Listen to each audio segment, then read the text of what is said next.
आज जो मेरे साथी मंत्री बिल लेकर आए हैं उसके समर्थन में मैं खड़ा हुआ। माननीय अध्यक्ष जी, मैं सुबह से जो चर्चा चल रही है 12 बजे से। ओके एक मिनट चेक कराता हूँ। हाँ एक सेकंड चेक करा, एक सेकंड में करा रहे हैं, चेक करा रहे हैं। माननीय अध्यक्ष जी, 2 मिनट लगता है कभी। सुबह से जो चर्चा चल रही है उसको मैंने बारीकी से सुना है। मुझे लगता है या तो निर्दोष भाव से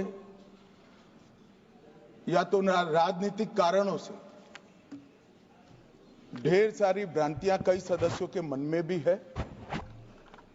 और कई सारी भ्रांतियां सदन के माध्यम से, आपके माध्यम से पूरे देश भर में फैलाने का प्रयास भी हो रहा है। बिल पर चर्चा का जवाब तो माननीय रिज्जू साहब देंगे। मैं कुछ बातें यहां रखी है, इसको मेरी समझ के हिसाब से क्लैरिफाई करने का जरूर प्रयास करूंगा। ये वक्त एक अरबी शब्द है। वक्त का इतिहास मान्यवर कुछ हदीसों से जुड़ा हुआ मिलता है और आजकल जिस अर्थ में वक्त शब्द का प्रयोग किया जाता है, इसका मतलब है अल्लाह के नाम पर संपत्ति का दान, पवित्र धार्मिक उद्देश्यों के लिए संपत्ति का दान। मान्यवर वक्त का समकालीन अर्थ, अभी जो अर्थ हम समझ रहे हैं, वो इस्लाम के दूसरे खलीफा श्री उमर के समय में अस्तित्व में आया। एक प्रकार से इसकी आज की भाषा में व्याख्या करें तो वक़्फ़ एक प्रकार का चैरिटेबल एंडोनमेंट है और जहां एक व्यक्ति संपत्ति, भूमि या मूल्यवान संपत्ति धार्मिक या सामाजिक भलाई के लिए दान करता है बिना उसको वापस लेने के उद्देश्य से, वहां वक्फ की रचना करती। इसमें दान देता है, वो शब्द का बड़ा महत्व है। दान उस चीज का ही कर्ज किया जा सकता है जो हमारा है। सरकारी संपत्ति का दान मैं नहीं कर सकता। मान्यवर किसी और की संपत्ति का दान मैं नहीं कर सकता। दान उसी चीज का किया जाता है जो हमारा है। मान्यवर इसी विषय पर ये सारा जो बहस चल रहा है, चल रहा है। भारत का जहां तक सवाल है, दिल्ली में सल्तनत काल के प्रारंभ में मुइज़्ज़ुद्दीन घोरी के समय पर पहली बार वक्फ अस्तित्व में आया। अंग्रेजों के जमाने में 1863 के धार्मिक दान अधिनियम से चलता था। बाद में चैरिटेबल प्रॉपर्टीज एक्ट 1890 से चला। उसके बाद 1913 में मुसलमान वक्फ वैलिडेटिंग एक्ट अस्तित्व में आया। तब तक ये सारी प्रक्रियाएं चैरिटेबल एक्ट के तहत चलती थी। मान्यवर आजादी के बाद वही एक्ट को 1954 में वक्फ के केंद्रीकरण के लिए बदला गया। 95 में वक्फ न्याय अधिकरण और वक्फ बोर्डों की स्थापना की। अब ध्यान से सुनिएगा मान्यवर, वक्फ परिषद और वक्फ बोर्ड ये 1995 से आए। ये पूरा झगड़ा जो चल रहा है, आपने नॉन हिंदू को रख दिया और नॉन मुस्लिम को रख दिया, गैर मुस्लिम को रखा। वो झगड़ा वक्फ में दखल करने का है। पहले तो वक्फ में कोई गैर इस्लामिक सदस्य आएगा ही नहीं, ये स्पष्टता समझ लीजिए। ना मुतवल्ली गैर इस्लामिक होगा, ना वाकिफ गैर इस्लामिक होगा। मान्यवर, वहां कोई प्रोविजन नहीं है। जो धार्मिक संस्थाओं का संचालन करते हैं उसमें कोई गैर मुस्लिम व्यक्ति रखने का प्रावधान किया भी नहीं है, हम करना भी नहीं चाहते हैं मान्यवर। इसलिए जो बड़े बड़े भाषण करते हैं कि समानता का अधिकार चला गया, दो धर्मों के बीच में समानता नहीं रही, मुसलमानों के धार्मिक अधिकारों के बीच में दखल खड़ी हो जाएगी, कुछ नहीं होने वाला मान्यवर। इस दृष्टि से देखें तो 1995 तक वक्फ की काउंसिल और वक्फ बोर्ड था ही नहीं, वो तो 95 से आया। और मान्यवर, ये जो भ्रम खड़ा किया जाता है कि ये एक मुस्लिम भाइयों के धार्मिक क्रियाकलापों के अंदर, उनके दान की हुई संपत्ति के अंदर दखल करने का है, ये बहुत बड़ी भ्रांति फैलाकर माइनॉरिटी को डराकर अपनी वोट बैंक खड़ी करने के लिए किया जा रहा है मान्यवर। कहां पर गैर मुस्लिम सदस्य रखे जाएंगे? परिषद में और वक्फ बोर्ड में। उसका काम क्या है? उनका काम धार्मिक क्रियाकलापों को कुछ चलाने का नहीं है।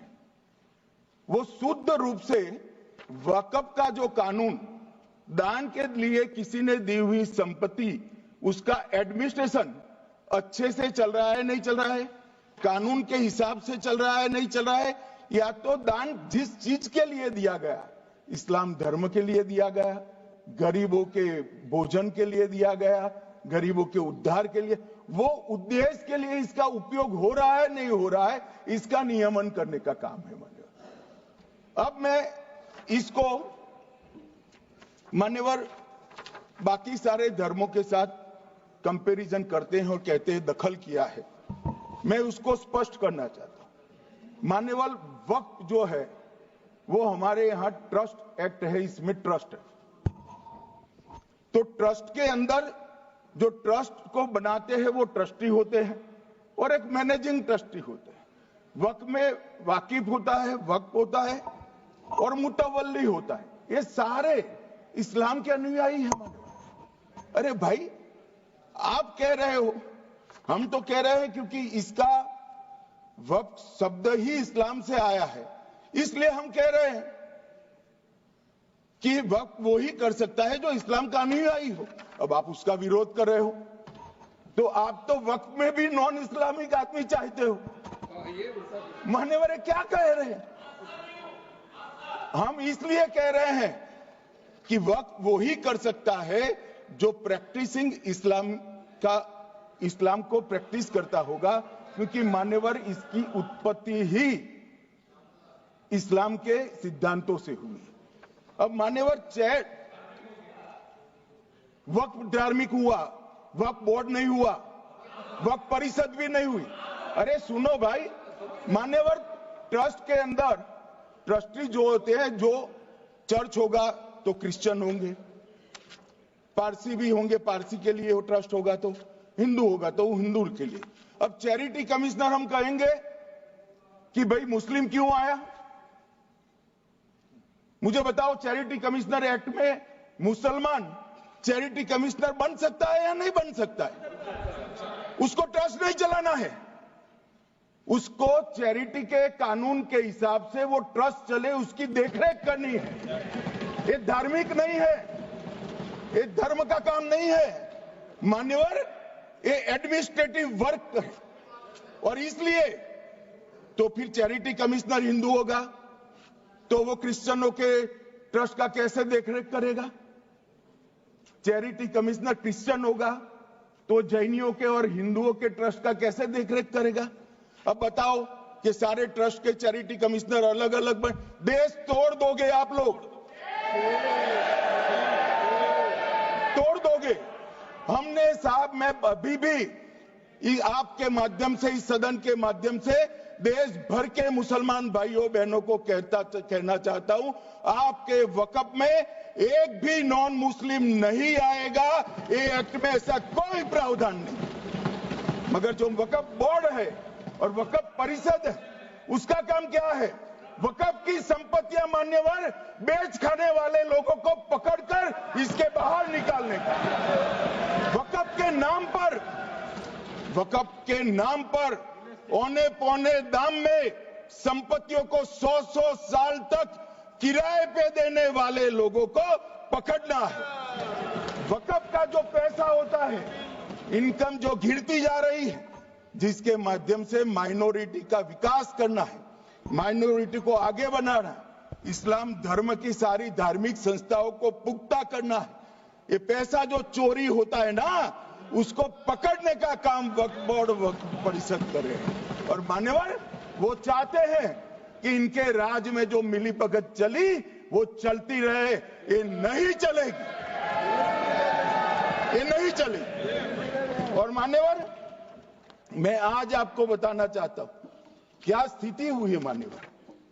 मान्यवर सबने कहा, रिपीटेशन भी होगा, परंतु मैं कहना चाहता हूं मान्यवर कि वक्फ के 2013 में जो अमेंडमेंट्स आए, अब बिल किरण भाई का है, मगर मैं कह सकता हूं कि वक्फ का 2013 का अमेंडमेंट न किया होता तो ये बिल लाने की शायद जरूरत न पड़ती। सब कुछ अच्छा चलता था। 14 में चुनाव आने वाला था, 13 में रातों रात तुष्टीकरण करने के लिए वक्फ कानून को एक्सट्रीम बना दिया गया। और मान्यवर इसके कारण क्या हुआ?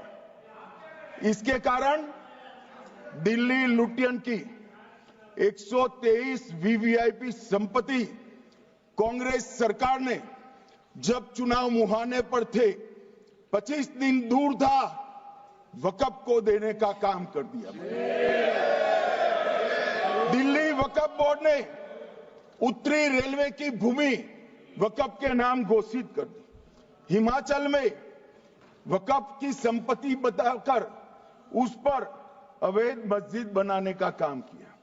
250 हेक्टेयर क्षेत्रफल वाले 12 गांव पर वक्फ का स्वामित्व हो गया तब तमिलनाडु में। और मान्यवर तमिलनाडु के 1500 साल पुराने तिरुचेंदुरई मंदिर की 400 एकड़ भूमि को वक्फ की संपत्ति घोषित कर। ये जब मंदिर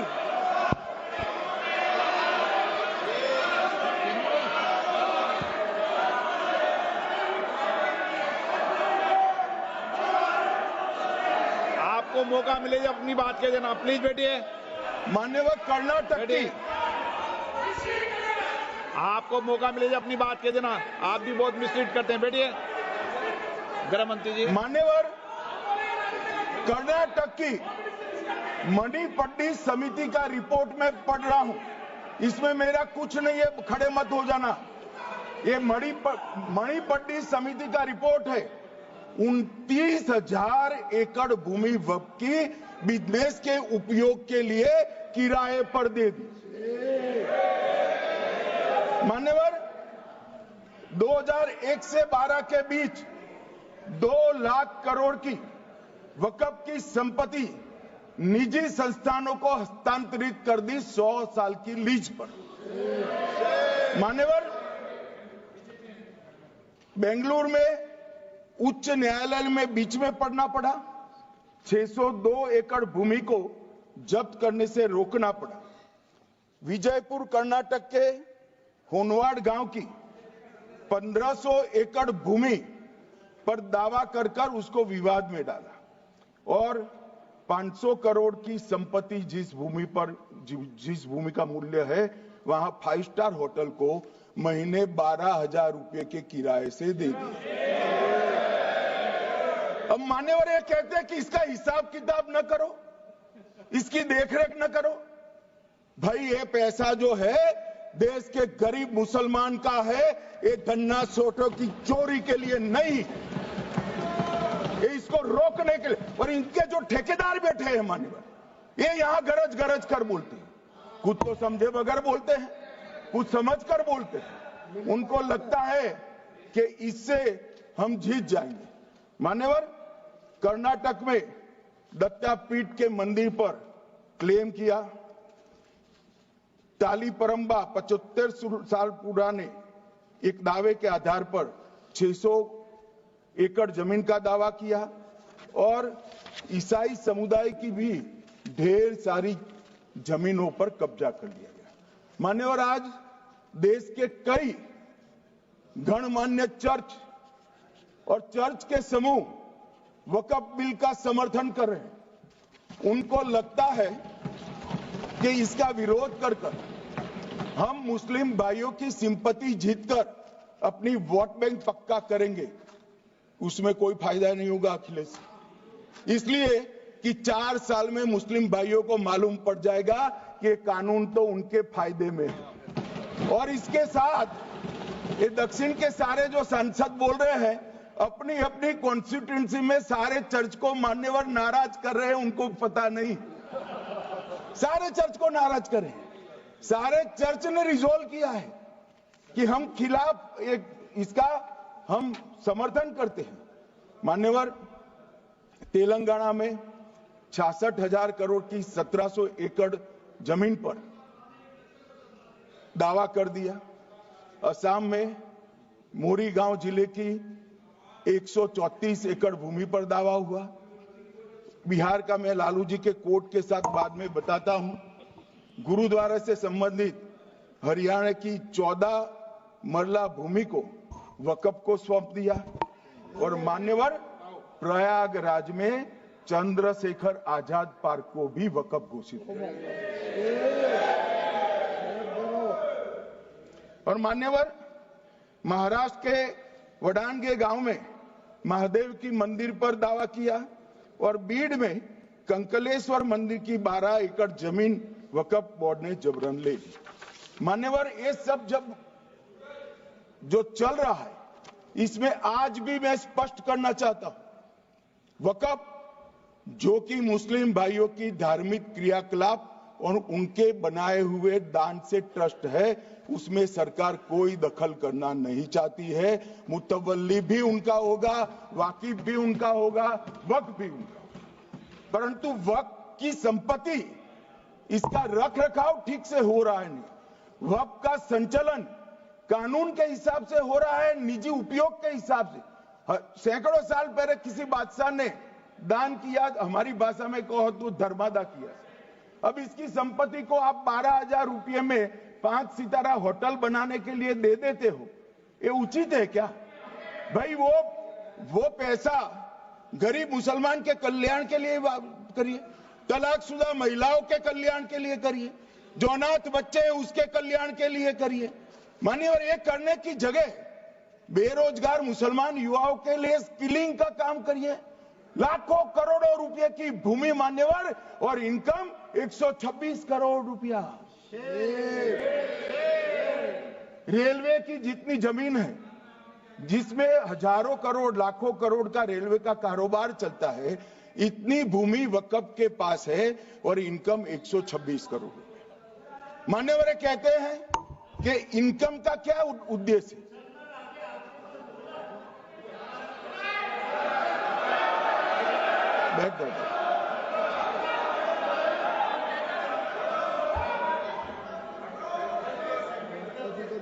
मान्यवर, मैं दादा की टेंशन समझ रहा हूं, ये बंगाल के मुसलमान भी सुन रहे हैं, तो उनको टेंशन होना स्वाभाविक है। मान्यवर, लालू प्रसाद जी, आज आरजेडी के सारे सदस्य बोले, जब 2013 का अमेंडमेंट आया, मैं लालू जी का तो पूरा पढ़ना चाहता हूं, बाकी सदस्यों का सिर्फ टोकन पढ़ूंगा। लालू जी ने क्या कहा? मैडम, सरकार जो यह संशोधन विधेयक पेश किया है, सरकार की पहल का हम स्वागत करते हैं। शाहनवाज हुसैन जी और अन्य माननीय सदस्यों ने अपनी बातों को यहां रखा, मैं उसका समर्थन करता हूं। आप देखिए, सारी जमीनें हड़प ली गई है, चाहे सरकारी हो या गैर सरकारी। वक्फ बोर्ड में जो काम करने वाले लोग हैं, उनके द्वारा सारी प्राइम लैंड को बेच दिया गया है। पटना में ही डाक बंगले की जितनी प्रॉपर्टी थी सब पर अपार्टमेंट बन गए। इस तरह की काफी लूट खसोट हुई है। हम संशोधन विधेयक तो आपको अंत में लाए हैं, समर्थन करते हैं, लेकिन मैं चाहता हूं कि भविष्य में आप कड़ा कानून लाइए और ये जो चोरी करने वाले लोग हो उनको जेल की सलाखों के पीछे डालिए। अब साहब लालू प्रसाद की इच्छा इन्होंने तो पूरी नहीं की, नरेंद्र मोदी जी ने पूरी कर दी। ये लालू जी ने कहा था एक कड़ा कानून लाइए। मान्यवर शरीफुद्दीन शरीफ उन्होंने कहा मंत्री जी समझते हैं कि शायद इससे मुसलमानों का वोट मिल जाएगा, लिहाजा मुसलमान लोगों ने भी खुद ही तबाही मचाई है, इसलिए मैं गुजारिश करूंगा कि इसके लिए आप सख्त कानून बनाइए, उनके हाथों में हथकड़ियां पहनाइए और जो उनके कब्जे किए हैं वो जमीनों बेचकर गरीब और तलाकशुदा मुस्लिम बहनों का कल्याण करिए। इसके बाद श्री हमीदुल्लाह सैयद लक्षद्वीप से थे, उनका भी इसी टोन का भाषण है। और मान्यवर मैं आज की बात नहीं कर रहा हूं, 2013 का जो बिल कांग्रेस पार्टी लेकर आई इसके विरोध में इनके समर्थकों ने जो कहा था मान्यवर ये है। और क्या होगा भाई इससे? पारदर्शी ऑडिट होगी, आज ऑडिट ही नहीं हो रही, रिपोर्ट ऑनलाइन जमा करने की सिस्टम नहीं है, वो होगी, रिपोर्ट देनी पड़ेगी, बैलेंस शीट जमा करनी पड़ेगी, ऑडिट होगी, कैग के रिटायर्ड ऑफिसर ऑडिट करेंगे और मान्यवर पारदर्शिता आएगी। इससे क्यों डरना चाहिए किसी को? पारदर्शिता से क्यों? और वक्फ बोर्ड और वक्फ परिषद इसका कोई ऑर्डर हम ऐसा नहीं लिख रहे हैं कि कोर्ट में नहीं जा सकते। आपने तो कर दिया था कि एक ऑर्डर को कोई कोर्ट में चैलेंज ही नहीं कर सकता, पूरा संविधान वहां समाप्त कर दिया मान्यवर। और मान्यवर हम तो इसको कहते हैं कि कोई भी चैलेंज कर सकता है कायदे की अदालत में। इस देश में संविधान का राज है, ग्रीवेंसेस जिसका भी हो कोर्ट में जा सकता है। 2013 में जिसकी भूमि हड़पी इसके ग्रीवेंसेस को भी कोर्ट के फोरम से बाहर करने का पाप एक कांग्रेस पार्टी ने किया। मान्यवर एक अफवाह और फैला रहे, रिट्रोस्पेक्टिव इफेक्ट से आ रहा है। मैं स्पष्ट कर देना चाहता हूं, इस सदन में बोलने के वक्त जिम्मेदारी के साथ बोलना चाहिए। अगर ये कानून का पहला पेज और तीसरी तक धाराएं भी पड़ी होती तो इसमें स्पष्ट लिखा है ये कानून का अमल जिस दिन पारित होने के बाद भारत सरकार नोटिफिकेशन बाहर निकालेगी उस दिन के बाद होगा। मतलब रिट्रोस्पेक्टिव इफेक्ट नहीं है, मगर मुस्लिम भाइयों को डराया जा रहा है कि रिट्रोस्पेक्टिव इफेक्ट से आएगा। मान्यवर ये कह रहे हैं कलेक्टर क्यों रखा है? मुझे एक बात बताओ भाई, जो बता सकते हैं, अगर किसी मंदिर के लिए जमीन खरीदनी है तो जमीन की मालिकी किसकी है वो हमारे देश में कौन तय करता है? सबको मालूम है, कलेक्टर करता है सर, रेवेन्यू ऑफिसर वही है। तो अगर वक्फ की भूमि जो वक्फ कर रहा है उसकी है या नहीं है, इसकी जांच कलेक्टर करे तो इसमें आपत्ति क्या है? वक्फ तो दान है भाई, और दान अपनी संपत्ति का किया जा सकता है, किसी और की संपत्ति का नहीं किया जा सकता। गांव में कोई बेचारा अमेरिका गया है 4 महीने पढ़ने के लिए, घूमने के लिए आता है तो कि वक्फ घोषित हो गया। कोई कारोबार करने के लिए दिल्ली आता है तो कि वक्फ घोषित हो गया। अरे ऐसे नहीं होता भाई, कलेक्टर को पूछना पड़ेगा सरकारी संपत्ति है या नहीं है, इसकी जांच करनी चाहिए या नहीं करनी चाहिए। ढेर सारे मंदिर बनते हैं, बने भी है, बनेंगे भी, ढेर सारे चर्च बने हैं, गुरुद्वारे बने हैं, सरकारी संपत्ति पर बन सकते हैं क्या? नहीं बन सकते मान्यवर। जहां वक्फ की घोषणा होती है वो भूमि सरकारी है या नहीं है वो सत्यापित करना ही चाहिए, और कलेक्टर के अलावे इसको कोई सत्यापित नहीं। मान्यवर इन्होंने मैंने पहले भी बताया मान्यवर, कोर्ट को भी रास्ते से निकाल दिया। मैं बाद में बात करता हूं मान्यवर। ये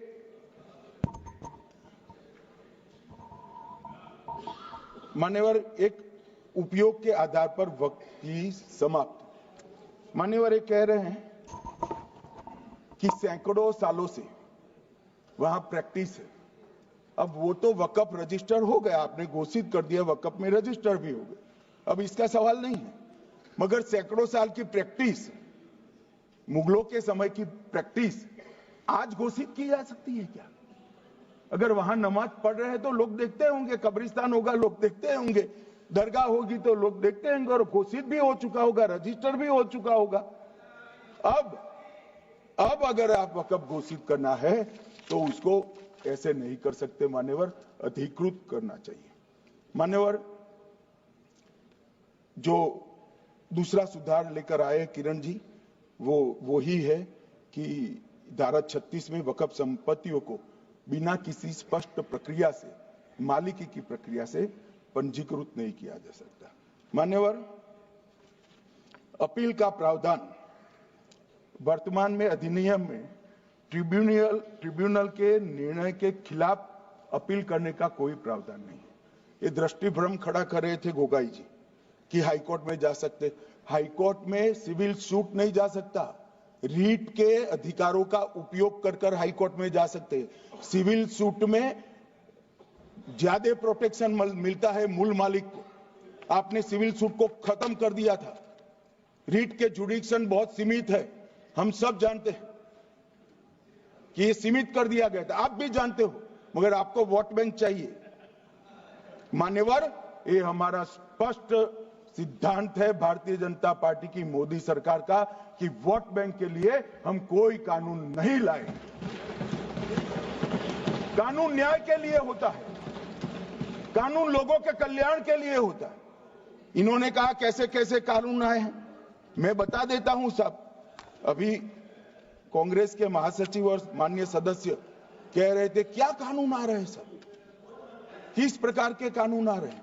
मान्यवर, इसी सदन में नरेंद्र मोदी सरकार ही महिलाओं को 33% आरक्षण का कानून लाया।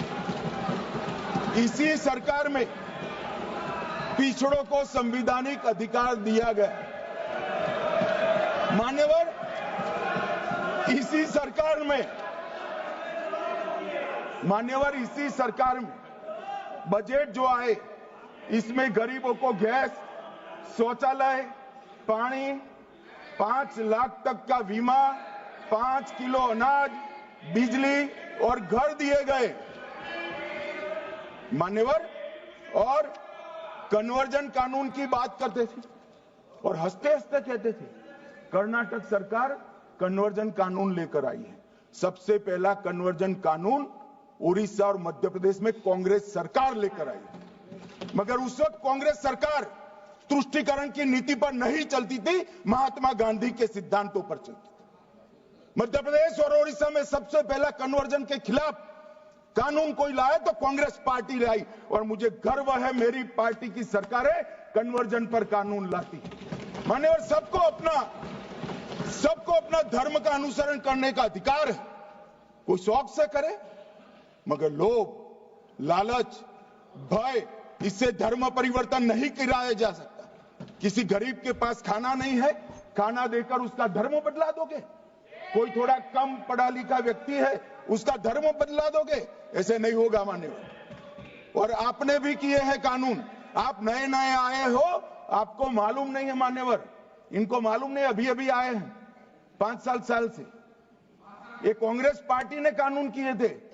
मान्यवर, अपील का प्रावधान भी हमने आगे बढ़ाया, और गैर मुसलमानों के द्वारा दान की गई संपत्तियों पर, गैर मुसलमानों की दान की संपत्तियों पर वक्फ अधिनियम को हमने लगने से मना कर दिया। मानो उनके लिए चैरिटी कमिश्नर का कायदा है। ये प्रैक्टिसिंग इस्लाम, जो इस्लाम की प्रैक्टिस करते हैं, इसीलिए मान्यवर हमने ओवरराइडिंग इफेक्ट को भी समाप्त कर दिया। मान्यवर, ट्रस्ट का नियमन करने का जो कानून होता है, जैसे चैरिटी कमिश्नर के कानून में कोई ओवरराइडिंग इफेक्ट नहीं है। जहां क्लासेस आते हैं वहां ओवरराइडिंग इफेक्ट होती है। यहां ओवरराइडिंग इफेक्ट इसलिए देगी कि आप जिसकी संपत्ति हड़पी जाएगी उसको कोर्ट से जाने से रोकना चाहते थे, इसलिए ओवरराइडिंग इफेक्ट जो हमने मान्यवर निकाल दिया है। मान्यवर एक ऐसी चर्चा लेकर आए कि चर्चा नहीं, मैं आपको बताना चाहता हूं 2013 में जो अमेंडमेंट बिल आया जिसके कारण ये बिल लाना पड़ा, वो बिल में कुल मिलाकर 5.4 घंटे चर्चा हुई थी, 5.5 घंटे दोनों सदन मिलाकर, और इस बिल में दोनों सदन मिलाकर 16 घंटे चर्चा हो रही है मान्यवर, 16 घंटे। इसके अलावा हमने डिमांड किया समिति बनाओ, समिति भी बनाई, 38 मीटिंगें हुई, 113 घंटे चर्चा हुई, 284 हितधारक बनाए गए, वक्फ बोर्डों की संख्या जो उपस्थित वक्फ बोर्ड भी हुए राज्यों के 25 हुए, राज्य सरकार के प्रतिनिधि 15 राज्य सरकारों के आए, सांसद 8 हुए, विधायक विधान परिषद 7 हुए, और अध्ययन दौरे 3 किए गए, और अल्पसंख्यक आयोगों को भी 5 बुलाया गया। ये सबसे 92.68 लाख करीब 1 करोड़ सुझाव देश भर से ऑनलाइन आए, इसकी मीमांसा कर एक कानून बनाए। आप ऐसे इसको खारिज नहीं कर सकते हो पूरी प्रक्रिया को। आप जो कर रहे हैं 5.5 घंटे की प्रक्रिया, ये बहुत लोकतांत्रिक प्रक्रिया है, और हम 16 घंटे चर्चा करते हैं कि चर्चा आपके अनुरूप चर्चा नहीं हो सकती। ये सदन में हर सदस्य बोलने के लिए स्वतंत्र है, कोई परिवार की यहां चलती नहीं है, ये तो जनता के नुमाइंदे हैं, किसी की कृपा से नहीं आए हैं। मान्यवर, जो दिल में है, जो जनता की आवाज है, वो रखेंगे। मान्यवर, एक सदस्य द्वारा कहा गया कि ये मिसलीडिंग है कि पुराने कानून में 2013 के जो अमेंडमेंट्स थे उसमें अपील का प्रोविजन था। अब मैं कहना चाहता हूं 83(9) उसमें अधिकरण द्वारा किए गए किसी भी विनिश्चय का आदेश विरुद्ध, चाहे वो अंतरिम हो या फाइनल, इस पर अपील नहीं हो सकती। इसका मतलब अपील का प्रोविजन आपने रखा ही नहीं था। सिविल न्यायालय, राजस्व कोर्ट और अन्य प्राधिकरण उसके अधिकार क्षेत्र पर भी प्रतिबंध लगा दिएगा, और सरकारी अधिसूचना जो बाद में वक्फ बोर्ड और वक्फ परिषद के एडवाइस से होगी, इसको भी कोई चुनौती नहीं दे सकता। मान्यवर, मुझे ये बताओ कि अभी फैशन है संविधान लहराने की, ये संविधान के हिसाब से सरकार का या किसी भी निजी संस्था का कोई भी फैसला मान्यवर कायदे की कोर्ट से बाहर कैसे हो सकता है? कोई भी फैसला हो, ये देश की अदालत वो फैसले तक रुचि नहीं रखेगी। नागरिक ग्रीवेंसेस लेकर कहां जाएंगे? जिसकी भूमि हड़प कर ली गई वो कहां जाएगा? ऐसा नहीं चलेगा। आपकी वोट बैंक के लिए आपने किया था, हम खारिज कर रहे हैं, हम खारिज कर रहे हैं। ऐसा नहीं चलेगा। अदालत में जाइए, जिसको ग्रीवेंसेस है इधर और साइड से, और अदालत न्याय करेगी। न्याय के लिए तो अदालतें बनी हैं। और मान्यवर, यहां एक सदस्य ने कह दिया माइनॉरिटी इस कानून को स्वीकार नहीं करेगी। क्या धमकाना चाहते हो भाई? संसद का कानून है, सबको स्वीकार करना पड़ेगा। स्वीकार नहीं करेंगे मतलब क्या है? कैसे बोल सकते हैं कोई? हम कानून को स्वीकार नहीं करेंगे। एक कानून भारत सरकार का है, हर एक पर बंधन करता होगा और इसको स्वीकार करना पड़ेगा। मान्यवर, ये हमने तो खैर वक्फ को छेड़खानी नहीं की, वक्फ बोर्ड और वक्फ परिषद के अंदर बदलाव किया है। मगर वक्फ के लिए भी क्या क्या जजमेंट आए। सैयद फजल पुकोया थंगल बनाम भारत संघ 10/11/28 को केरल उच्च न्यायालय ने उन्होंने कहा वक्फ बोर्ड एक स्टैट्यूटरी बॉडी है, यह मुस्लिम समुदाय का प्रतिनिधि निकाय नहीं है। इसका फंक्शनिंग मान्यवर एडमिनिस्ट्रेटिव है। धार्मिक क्रियाकलापों को तो वक्फ ने करना है, चाहे कब्रिस्तान हो, चाहे दरगाह हो, चाहे मस्जिद हो, चाहे चैरिटी का काम, वो वक्फ बोर्ड को नहीं करना है भाई। ये केरल हाईकोर्ट ने किया, इलाहाबाद हाईकोर्ट ने भी, उसने तो मुतवल्ली तक भी कहा है, मगर हम मुतवल्ली तो जो धर्म का है वही रखेंगे।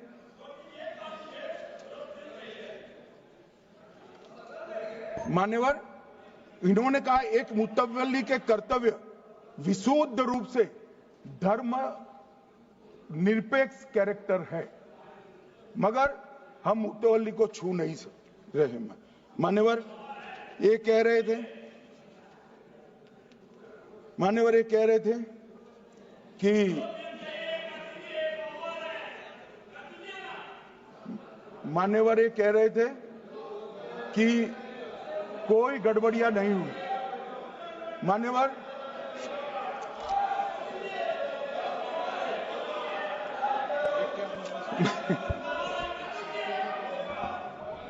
मान्यवर 2013 में अन्यायी कानून आया। भाई करने थोड़ा शांत हो जाइए।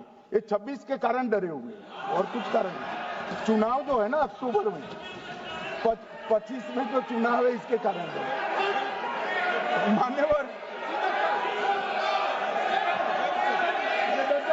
भाई बैठ जाओ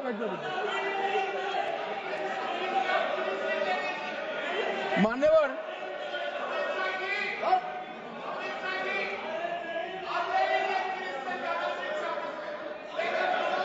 बैठ जाओ।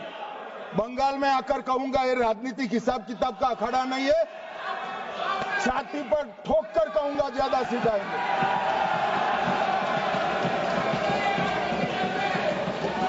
मान्यवर 2013 के, अरे बैठ जाओ वकील साहब बैठ जाइए। मान्यवर 2013 में वो भी रिपीट होने वाले हैं। मान्यवर 2013 में बैठ जाओ। मान्यवर 1913 से लेकर 2013 तक 1913 से 2013 तक वक्फ बोर्ड का कुल एकड़ में भूमि सब वक्फ का मिलाकर 18 लाख एकड़ था। मेरी विनंती है सभी सदस्य इसको ध्यान से सुनिए। 1913 से 2013 तक 18 लाख एकड़ और 13 से 25 तक एक कानून बनने का परिणाम क्या आया, और नई 21 लाख एकड़ भूमि बढ़ गई। अब मान्यवर 39 लाख एकड़ जो भूमि है उसमें 21 लाख एकड़ 13 के बाद। अब ये कह रहे हैं कि इसका दुरुपयोग नहीं हो रहा है मान्यवर। और लीज पर दी गई संपत्तियां 20,000 थी और 25 में रिकॉर्ड के हिसाब से, हो सकता है गलत भी हो सकता है, रिकॉर्ड्स के हिसाब से शून्य हो गई। तो मान्यवर संपत्तियां कहां गई? मान्यवर बेच दी गई। किसकी संपत्ति से, किसकी परमिशन से बेचा? मान्यवर मैंने पहले ही कह दिया कि केरल और देश भर के Catholic bishop council, Catholic bishop conference of India, Catholic Congress Kerala, भारतीय कैथोलिक धर्मगुरुओं की महासभा, केरल चर्चों की संयुक्त परिषद, कैथोलिक कांग्रेस केरला, ये सब ने इस बिल का समर्थन करा है और कहा है अन्यायी 2013 का सुधार। हम अकेले नहीं कह रहे मान्यवर। और मान्यवर इसी एक्ट में हमने एक बात कही कि जो योगदान था वक्फ बोर्ड का वो 7% से घटाकर 5% कर दिया। मान्यवर, अब ये जो कह रहे हैं ये मुसलमान भाइयों के हित में कह रहे हैं जिसका विरोध कर रहे हैं या अहित में? अगर 7 से 5% हमने कम किया तो कहां जाएगा? वो वक्फ में रहेगा। वक्फ बोर्ड का कम किया है। जो मस्जिद चल रही है उसको हमने 2% बढ़ाया है। ये उल्टा समझ रहे हैं। मान्यवर, ये बिल जमीनों की सुरक्षा प्रदान करेगी। मान्यवर, किसी की जमीन अब घोषणा मात्र से वक्फ नहीं बनेगी, उसको प्रोटेक्शन। मान्यवर, पुरातत्व विभाग और एएसआई की जमीन को हम सुरक्षा देंगे। आदिवासी भाइयों की शेड्यूल 5 और शेड्यूल 6 की जो जमीन है वो सुरक्षित हो जाएगी। निजी संपत्ति जो आम नागरिकों की है वो भी सुरक्षित हो जाएगी। और वक्फ करने के लिए स्वामित्व को दान तो साहब अपनी संपत्ति का ही कर सकते हैं, गांव की संपत्ति का दान नहीं कर सकते। तो वक्फ निजी संपत्ति से ही स्वामित्व के बगैर नहीं हो पाएगा। इसमें पारदर्शिता लाने के लिए सूचना की प्रक्रिया को दाखिल किया गया है। वक्फ बोर्ड की वक्फ की जो संपत्ति घोषित करने की अधिकार थे उसको समाप्त कर दिए। कलेक्टर से सर्टिफाइड कराना पड़ेगा और नए वक्फ पारदर्शी तरीके से पंजीकृत भी करने पड़ेंगे। रजिस्ट्रेशन के बगैर कोई संस्था नहीं चल सकती। और मुस्लिम ट्रस्ट अब तक के जो है उसको हमने इस जो माफ करना, कई सारे ऐसे मुसलमान भाई हैं जो वक्फ के कानून को अंदर दायरे में आना नहीं चाहते। मुझे मिले थे वोरा समाज वाले, वोरा समाज है, अहमदिया है, कई सारे ऐसे समुदाय हैं, सिया भी है, पसमंदाओं के भी कुछ ट्रस्ट हैं। वो सभी को मैं एक आनंद का समाचार देना चाहता हूं, अब मुसलमान भी ट्रस्ट एक्ट के अंदर अपना ट्रस्ट रजिस्टर करा सकता है। इसके लिए कंपलसरी नहीं है कि वो वक्फ के कानून में भी जाए, चैरिटी कमिश्नर एक्ट के तहत वो करने वाला है।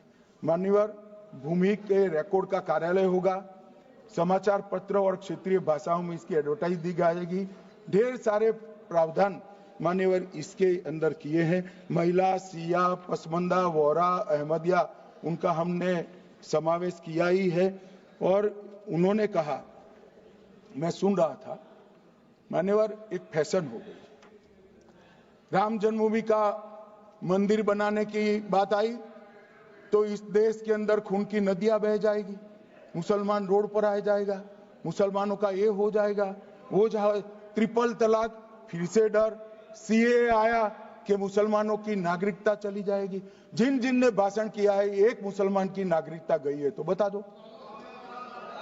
मुसलमान भी जानता है। और मैं तो आपके माध्यम से देश के मुसलमानों को अपील करना चाहता हूं, मान्यवर, मैंने बहुत झेला है।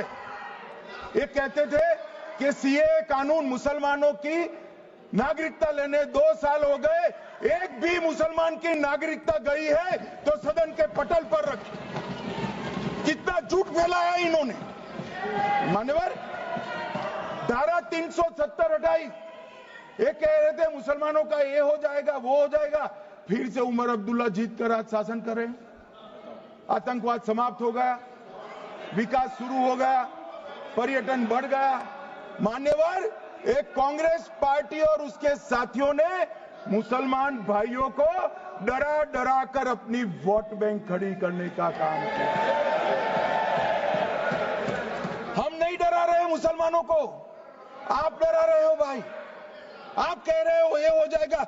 मैं कहता हूं इस देश के नागरिक को किसी भी धर्म का हो, कोई आंच नहीं आएगी मान्यवर। ये नरेंद्र मोदी सरकार का सरकार। मान्यवर,